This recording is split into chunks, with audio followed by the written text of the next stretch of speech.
Buenas noches, estimados amigos, un programa más de Disenso, este programa sobre filosofía y metapolítica que hacemos junto con Silvio Maresca. Gracias, Silvio, por estar acá presente.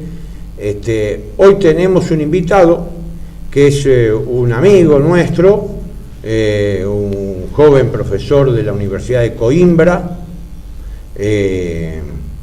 Alexander Franco de Sá. Voilà, le profesor. Muchas gracias por la invitación y estoy muy contento de estar aquí finalmente. Claro. Habíamos hace mucho hablado de venir. Sí, sí. Y me contenta mucho estar aquí. Bueno, como ustedes verán, es un profesor portugués, doctor en filosofía, profesor allá en Coimbra, que es la ciudad universitaria por excelencia de Portugal y una de las más significativas en Europa.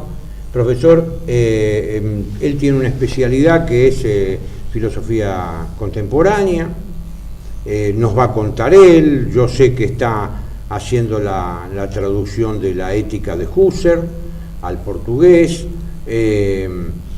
ha trabajado sobre los temas de fenomenología y ha hecho una tesis muy interesante que está vinculada a la filosofía política sobre un autor tan complicado, difícil y complejo como fue Carl Smith. Sí.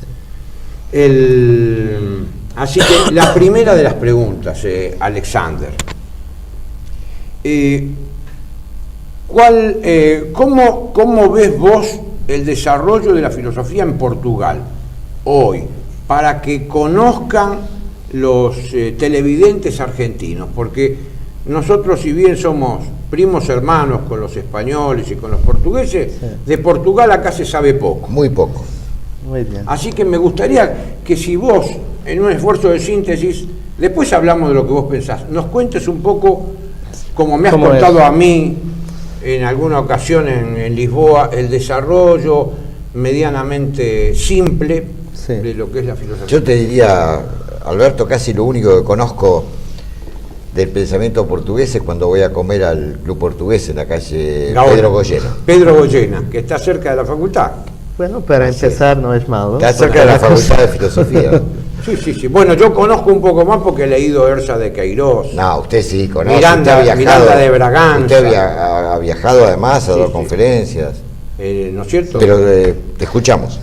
Entonces, Portugal en relación a la filosofía tiene una situación, para pensar una situación singular, que no es tan original, pero es que Portugal ha siempre tenido la filosofía obligatoria dentro de la escuela media, el liceo.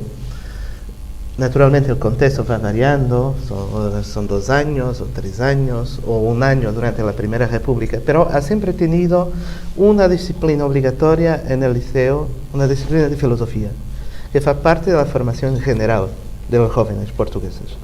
Entonces eso ha sido muy importante para, en un país en Europa, digamos, periférico como es Portugal, cultivar la enseñanza y una cultura, digamos, filosófica. Después, naturalmente, tenemos, un poco por consecuencia de eso, también una representación muy grande del enseñamiento filosófico en las universidades, al menos en las universidades más tradicionales. O sea, me refiero a Coimbra, o no solamente a Coimbra, sino también a Porto y Lisboa, y después hay otras en el interior que tienen cursos de filosofía a su escala, a su dimensión, pero son cursos importantes. Me decía Alberto que Coimbra es una universidad muy antigua. Sí, Coimbra es una universidad de origen medieval. La Universidad de Coimbra ha sido creada en Lisboa, o sea, la universidad portuguesa, la única universidad portuguesa hasta la República, ha sido creada en Lisboa y después, en el siglo XVI, se ha fijado en Coimbra. Y Coimbra el siglo XVI. Sí, y con eso se quedó la universidad portuguesa en el mundo lusófono Era la única universidad. Enseñó Francisco Suárez, sí, Cayetano, o sea, toda la segunda escolástica, la última escolástica española, que se llama, enseñaba en Coimbra. Sí. Enseñaba En Coimbra. Y naturalmente en ese tiempo Portugal también ha estado políticamente unida a España, entre 1580 hasta 1640, y naturalmente profesores españoles enseñaban en Portugal y también profesores portugueses enseñaban en España. Por ejemplo, Pedro da Fonseca es un nombre importante de la escolástica tardía, es un portugués que enseña también León Hebreo en España, en Salamanca. Ese intercambio, digamos, entre Coimbra y sobre todo Salamanca, que es lo que corresponde en España a los estatutos de Coimbra, se sigue manteniendo. Por ejemplo, nosotros en Coimbra tenemos una relación muy próxima en los cursos de filosofía con Salamanca. Como digo, esa centralidad de Coimbra, solo para terminar un poco, para hacer el panorama, se ha mantenido sobre todo hasta la República, o sea, hasta 1910. Es la República que va a crear una universidad en Lisboa y una universidad en Oporto. Y después las otras se fueron creando después. Pero hasta, como digo, 1911, Coimbra sigue siendo, no solamente la más importante, sino la única referencia universitaria en Portugal. Y entonces, Alejandro, ya hablamos del tema de la universidad, ahora hablemos de las tendencias filosóficas. Sí. ¿Qué tendencias filosóficas, cuál es la tendencia más marcada o cuáles son las tendencias más marcadas que vos encontrás en el desarrollo de la filosofía en Portugal en estos últimos 20 años, que son los años de tu ejercicio? Y además, ¿cómo se sitúa tu obra en ese contexto, no? Bueno, mi trabajo, para situarlo filosóficamente, lo sitúo en un ámbito fenomenológico en general, y como digo, para mí el autor más importante de referencia será Heidegger. Se tendría de elegir un pensador entre otros. Aún haciendo así o diciéndolo así es siempre un poco simplista, pero yo diría que mi approche filosófico y mi escuela filosófica de origen es la fenomenológica, es la que sigo haciendo, y de mis intereses particulares, sobre todo la filosofía práctica. Como digo, yo he enseñado y enseñaré, por ejemplo, para el próximo año también ética y filosofía política, filosofía del derecho, es un poco... Pero puede, aunque esto te interrumpa un poco mi pregunta, ¿no? Pero ¿puede extraerse de Heidegger una ética o una filosofía política? Bueno, a mi ver, sí, no una ética en un sentido, digamos, normativo, tradicional, o sea, no se puede esperar que Heidegger tenga un approche a la filosofía práctica en un sentido normativo, dando respuestas a preguntas que ya presuponen un approche metodológico que Heidegger rechaza, me parece. Pero sí, a mi ver, es un trabajo que tengo desarrollado. Además, tengo un doctorando brasiliano que va justamente a defender la tesis de doctorado en septiembre, precisamente sobre ese tema, sobre la relación entre Heidegger y la ética. A mi ver, sí que hay consecuencias que se pueden extraer de la obra de Heidegger, y sobre todo Heidegger lo reconoce. O sea, yo me acuerdo, solamente decir eso, me acuerdo de un pasaje de una de las lecciones de Heidegger, que según me son de las más significativas, las últimas lecciones de Marburg de 1928, seguro que están traducidas para castellano, yo no creo que sean... Sí, están traducidas. En portugués todavía no, pero él dice, así de pasaje, pero lo dice que está exponiendo la totalidad o una visión panorámica sobre el desarrollo de aquello que llama la ontología fundamental. Él el desarrollo de la ontología fundamental, como él llama, metontologías, y dice en un paréntesis, pero me acuerdo de ese pasaje donde dice, aquí sí se puede poner la cuestión de la ética y también de la política. Lo dice explícitamente. Yo te voy a comentar, a contrario sensu de eso que vos decís, algo que forma parte de una anécdota, pero es una anécdota real y vinculada a Heidegger. En los años 60 y pico va a hacer una tesis un viejo profesor argentino, Ricardo Maliandi, que fue profesor mío, ¿no? Va a hacer una tesis con von Rintelen sobre Nicolai Hartmann. Entonces Maliandi me cuenta, y yo me acuerdo en la época que estudiábamos, ¿no? Entonces después nos contó, y lo contó muchas veces, está escrito y todo, ¿no? Dice, Maliandi es un profesor que ha trabajado con Apple, él se vincula con él, tiene la ética de la conflictividad, trabaja en ética. Entonces lo va a ver a Heidegger para preguntarle sobre el tema de la ética en Nicolai Hartmann, y Heidegger le dijo, no me venga a hablar a mí de ese cielo de valores de la ética de Nicolai Hartmann, porque en mí no va a encontrar... El cielo de valores. El cielo de valores, dice. Sí, no, en mí no va a encontrar nada, le dijo. Usted en mí no va a encontrar nada de la ética y de ese cielo de valores. Eso le dijo Heidegger por el año 70, porque Maliandi llegó... Bueno, Heidegger tiene un especial en Cono con el tema de los valores. Con el tema de los valores, sí. Pero te comento, solo en relación a la... Si tú entiendes la ética conectada esencialmente con la cuestión de los valores, con la cuestión de las normas, seguro que Heidegger lo rechaza completamente. Claro. Pero lo que digo es que ¿en dónde se busca la vinculación de Heidegger? ¿Cuál es la vinculación que vos encontrás entre el planteo de Heidegger en la ética? ¿En qué aspecto, si no es normativo? No es normativo, pero sí que hay una dimensión de aproche para decirlo en un modo general, al modo de vivir, o sea, aquello a que se puede, que los antiguos han llamado la Eutzen, la vida buena, ¿no? A la cual Heidegger es sensible y por la cual los conceptos fundamentales desde Sein und Zeit, desde ese tiempo, intentan que es como muchos se han aproximado a Heidegger a través de una ética de la existencia, toda la cuestión de la propiedad y la impropiedad en Sein und Zeit tiene una dimensión ética inocultable, me parece a mí, ¿no?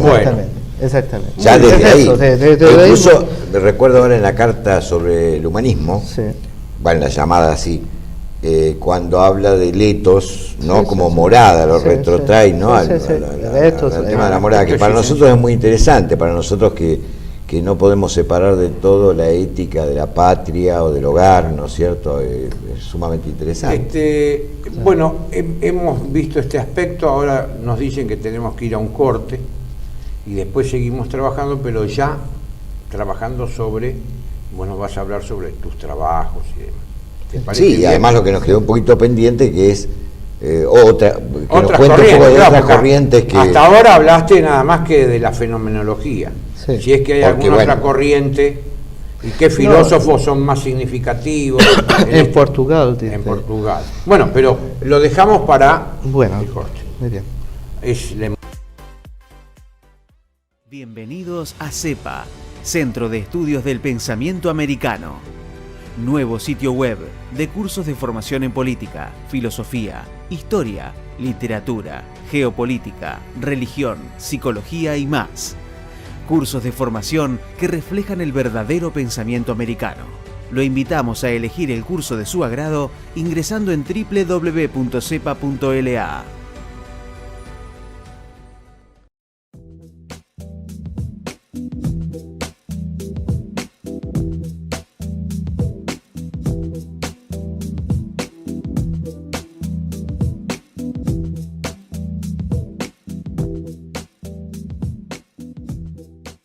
Decir siempre la verdad primero tiene un precio. Dependemos de tu ayuda. TLB1. Toda la verdad primero.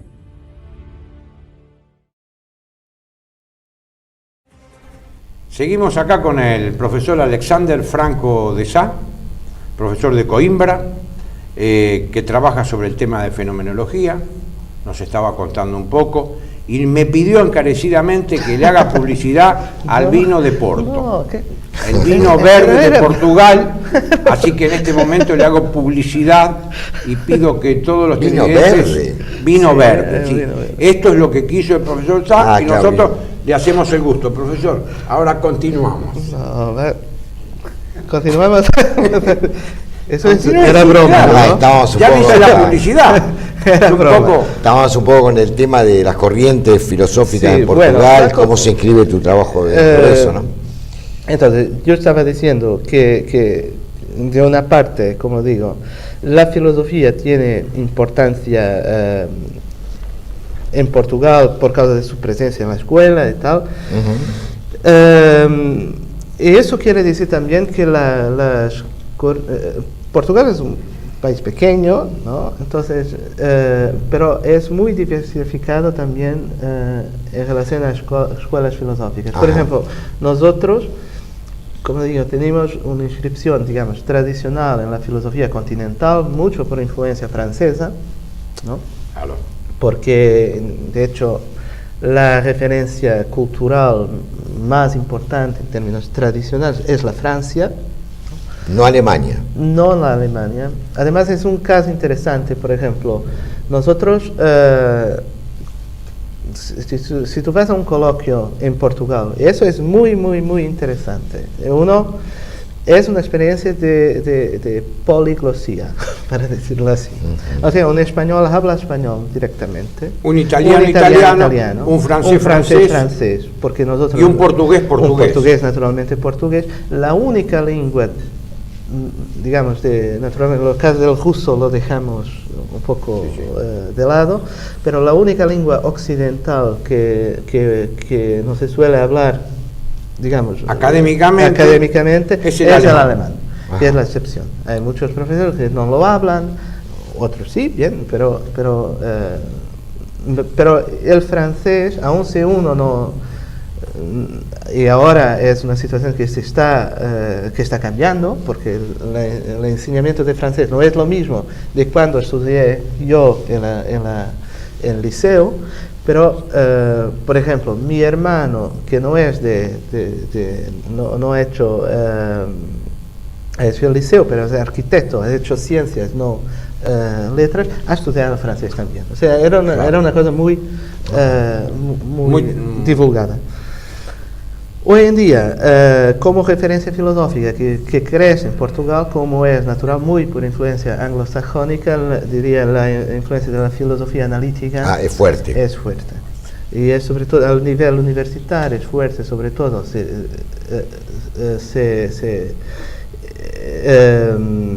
volvió fuerte, sobre todo en los últimos 10 años, sobre todo en la Universidad de Lisboa. ¿Cómo ubicamos autores que, por lo menos que yo he leído, contemporáneos como Miranda de Braganza o Agostinho da Silva?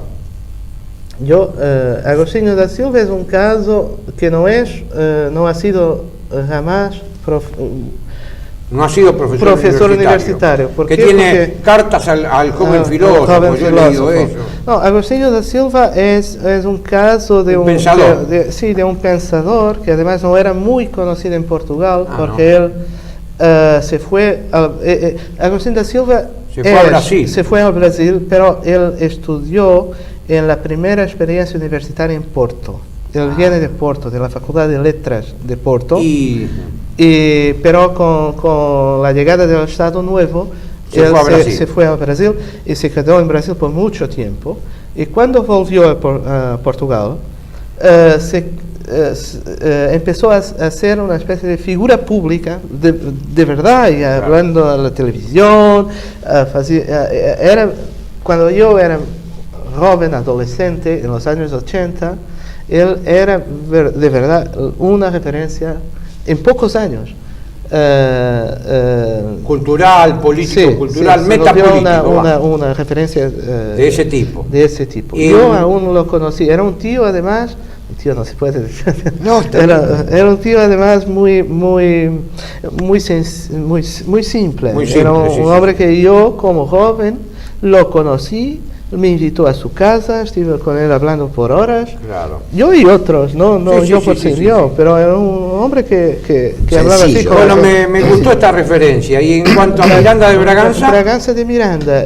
Braganza de Miranda. Braganza de Miranda, sí. Es un profesor importante, todavía sigue.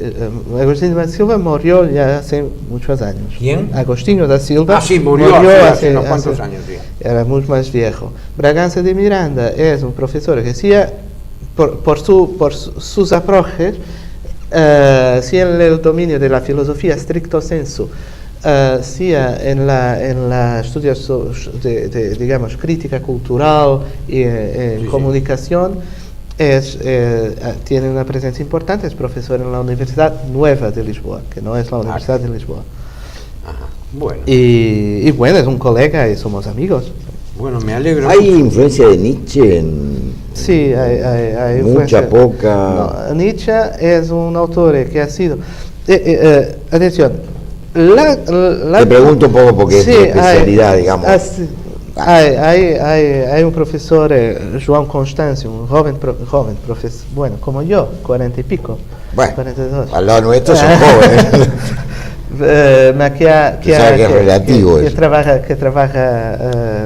y se ha especializado en Nietzsche.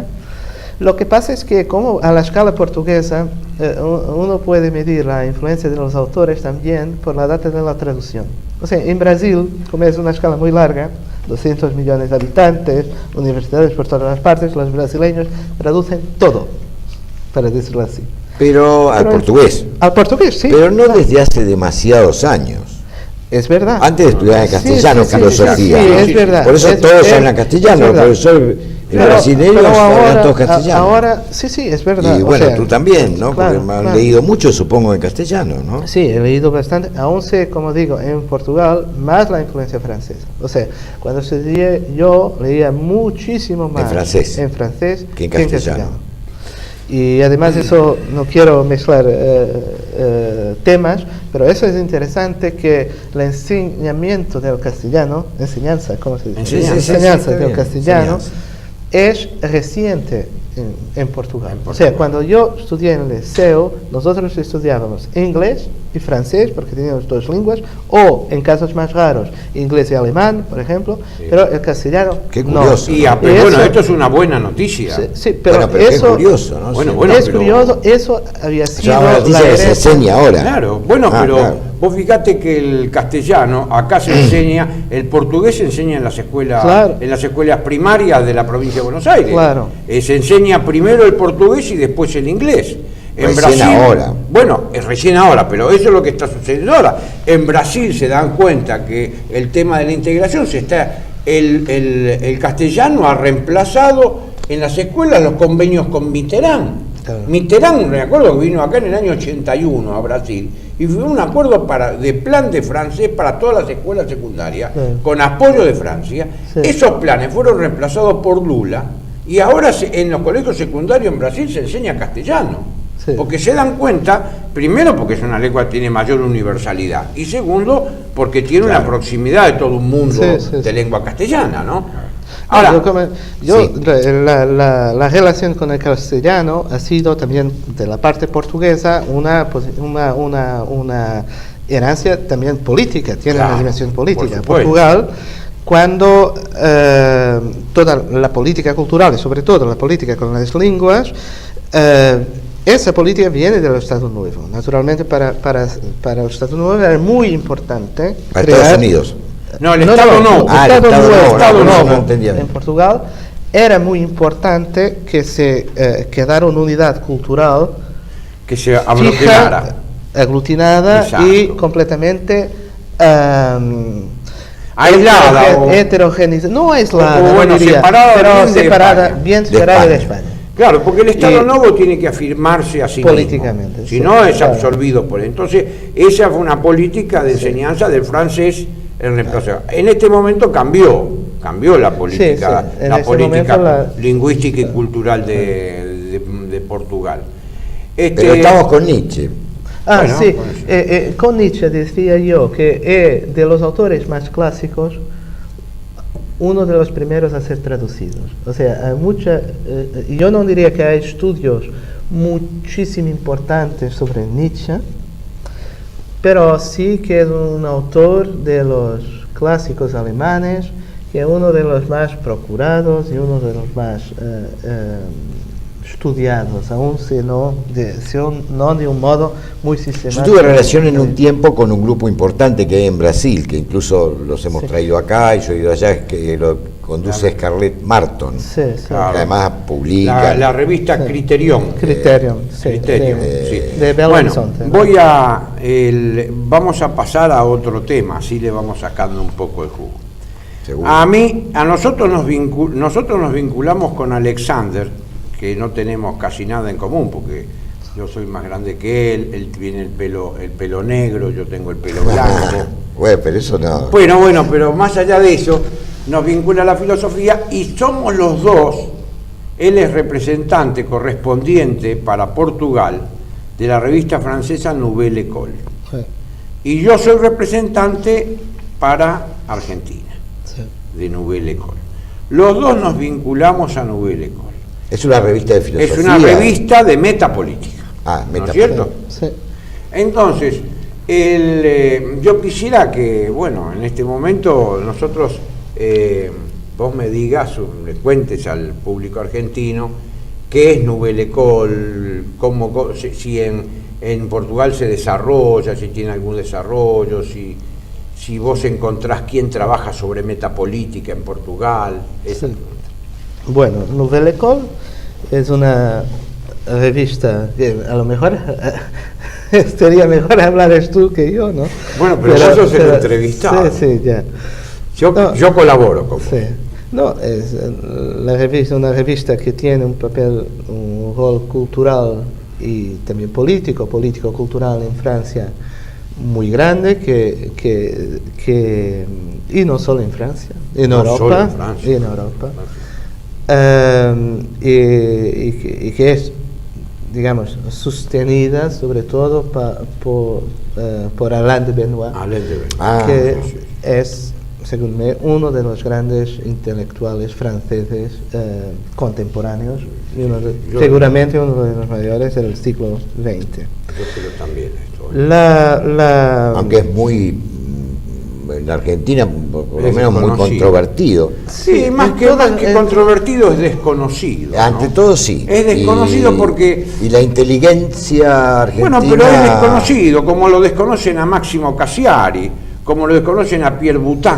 Sí. Es decir, nosotros, Nouvelle École... No, la diferencia es que yo creo, estabas hablando de Massimo Cacciari, Claro. ¿no? Massimo Cacciari fue, o es, no solamente un filósofo importante italiano, sino también un hombre que tiene intervención política. Así es. Fue Síndaco de Venecia, fue diputado... Dos veces, sí, síndaco.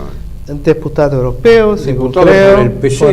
por el Por el Partido Comunista. por el Partido Comunista, y es un hombre que tiene una intervención, digamos, cívica, política, muy activa. relevante, muy activa. O sea, lo que pasa con Benoit es que, pero como Cacciari es italiano y no es francés, Claro. es muy más, la política y la relación entre política y pensamiento, digamos, en Italia me parece es muy más libre, es muy más libre, más, o sea, el disenso no tiene el peso que tiene en Francia. Me parece que en Francia hay y por extensión Francia lo exporta ese incómodo con aquello que Benoit llama los desafíos, aquello que podemos llamar el pensamiento único. Exacto. Y eso me parece una de las características muy importantes del trabajo que Benoit desarrolla en Francia desde hace ya mucho 40 tiempo. años, Desde hace- 40 años, sí, ¿no? sí, De hecho, los son 70, 60, 40 años 70. viene la... A ver, no, de explicarlo un poco mejor, porque me perdí un poco. O sea, Yo creo que esto último, ¿no? Lo de Francia. en Francia, según me, no es que yo estudié un poco en Alemania, en Francia, para decirlo, para ser honesto, nunca estuve viviendo en Francia, al contrario de Vuela que ha vivido allí. Pero lo que me parece de haber, por ejemplo, polémicas con colegas franceses, lo llevan muy a mal. O sea, lo llevan muy mal. Es muy difícil en Francia Polemizar en contra del pensamiento único, está demonizado.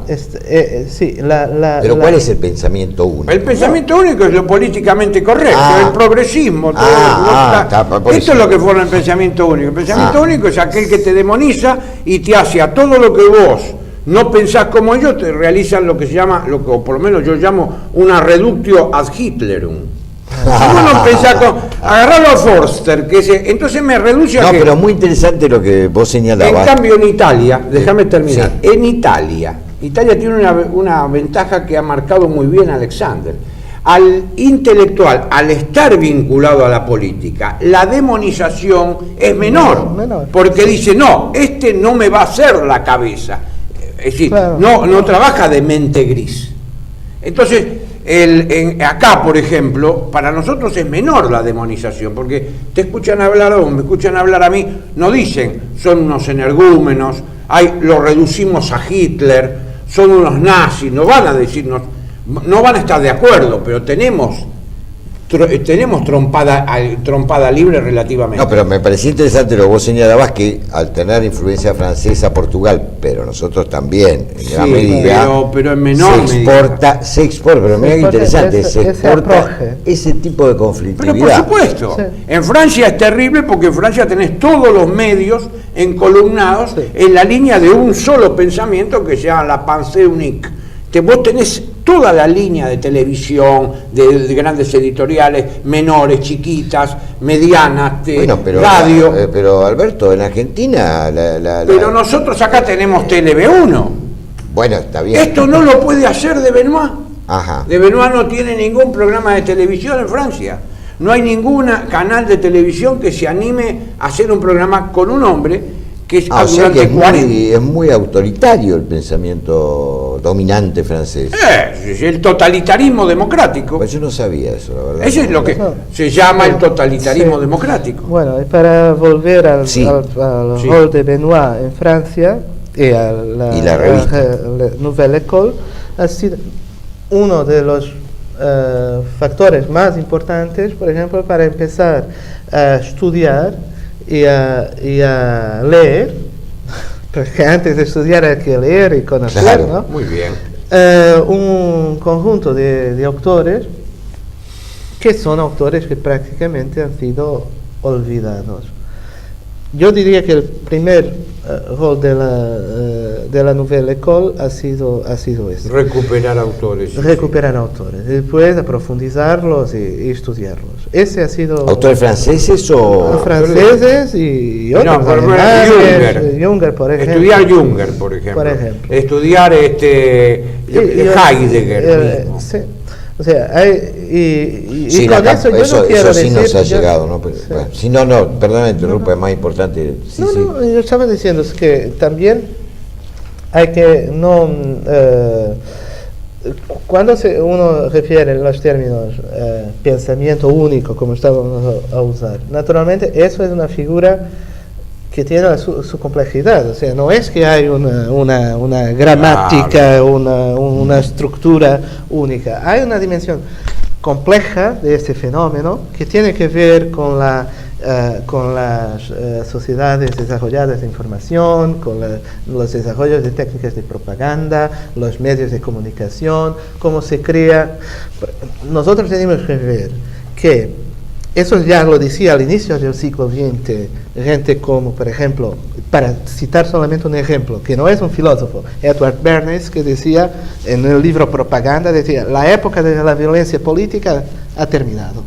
¿Por qué? Porque ahora tenemos la propaganda. O sea, ya no es necesario. ¿Cuándo decía eso? Por ejemplo, en ese pequeño libro, es un libro muy interesante. No, digo, a principios del siglo XXI. A principios del siglo XX. Claro, Weber. Años 20, por ejemplo.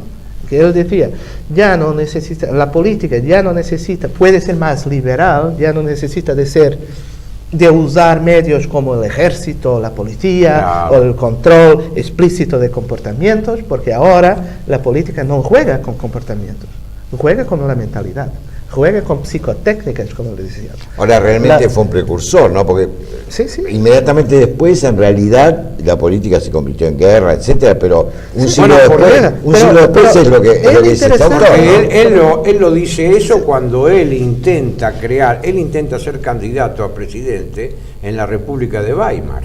Pues estamos hablando de Weber, ¿no? No, yo de hecho, Weber lo citaste vos. Bernays. Pero es solo uno que ha escrito un pequeño libro sobre la cuestión de la propaganda. Pero es solo un ejemplo. Claro que Weber lo desarrolla de un modo teórico mucho más profundo. Pero la República de Weimar lo que es interesante es que ha sido el escenario político privilegiado para esos desarrollos políticos. Aunque que eso, por ejemplo, Schmitt lo veía muy bien, porque él decía, cuando se empieza cuando él y otros, Weber, etcétera, empiezan a pensar la situación política de Weimar, y con Weimar nosotros podemos hablar de otras situaciones políticas, lo que estaba ahí en causa era la idea según la cual el enfraquecimiento político de las estructuras políticas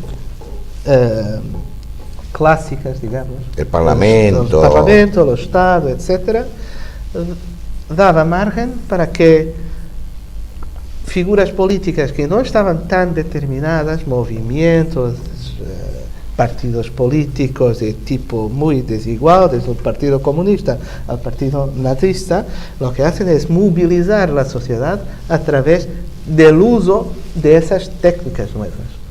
Eso es muy bueno, la propaganda. O sea, de la propaganda y con ella, yo me acuerdo más o menos, para citar de memoria la definición de propaganda que te daba en ese pequeño libro. La propaganda es la arte de hacer con que las personas a quien se destina la propaganda quieran, sientan y piensen del modo como nosotros tendríamos necesidad que ellos mismos piensen, sientan.